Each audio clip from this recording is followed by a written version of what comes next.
Alright, knock on crew. Let's talk about the worst kept secret in boxing right now. Terence Crawford versus Canelo Alvarez, reportedly set for September. The fight hasn't even been officially announced yet, but everyone in the sport's already calling it the biggest matchup of the decade. And yeah, on paper it's a fantasy fight, but will it actually live up to the hype? We're still a few months out, but now's the perfect time to break down what to expect from the build-up, the broadcast drama, and of course, the fight itself. If you want to stay in the loop, hit that subscribe button so you never miss a beat. So, let's get into it. Crawford versus Canelo. It sounds like something we'd dream up on a message board a few years ago. But thanks to Saudi Arabia's deep pockets, the fantasy is becoming a reality. Two of the best fighters of this generation, from two very different weight classes, are set to clash for Canelo's undisputed crown. Now, the lead-up to this fight, already chaotic. Early rumors had UFC boss Dana White promoting it in Riyadh. The plan was a Friday night boxing card headlined by Crawford and Canelo, followed by a UFC pay-per-view on Saturday, both streaming on Netflix. Wild, but now, things have gotten messy. Reports suggest Crawford now wants the Saturday night slot. That clashes directly with Dana's UFC event. As a result, Dana's reportedly been booted from the boxing side altogether. So what happens now?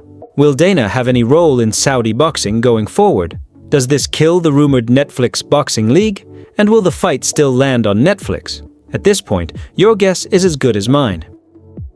One thing's for sure, the Saudis are trying to change the game, and this fight would be a jewel in their crown.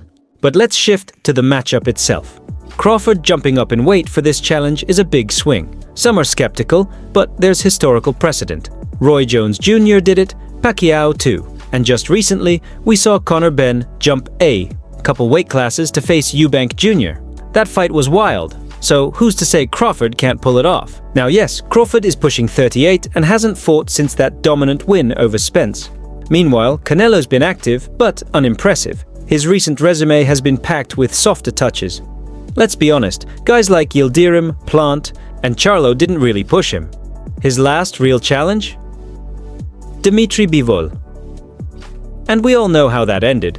Crawford, even with the weight disadvantage, could easily be Canelo's toughest opponent in years, and when you break it down physically, they're not that far apart. Both are 5'8". Crawford even has a 4-inch reach advantage, so how can each man win?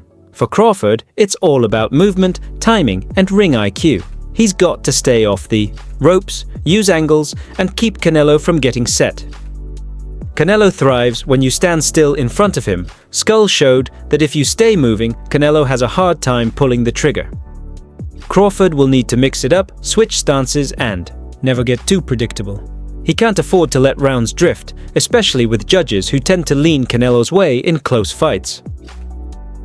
Crawford's best chance is to make it a battle of brains, not brawn. He doesn't need to dominate physically, just win the rounds. Clearly pick his spots and stay disciplined. As for Canelo, his blueprint is more straightforward. Cut the ring, apply smart pressure, and dig to the body early. He has to slow Crawford down before he gets comfortable. Canelo doesn't throw a lot, but when he does, he makes it count.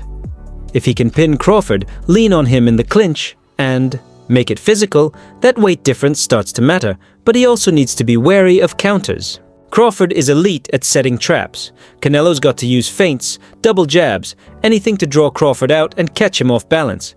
If he can land clean, heavy shots consistently, he'll sway the judges and possibly even get a stoppage. Look, both guys are legends. Both are past their prime, but still elite.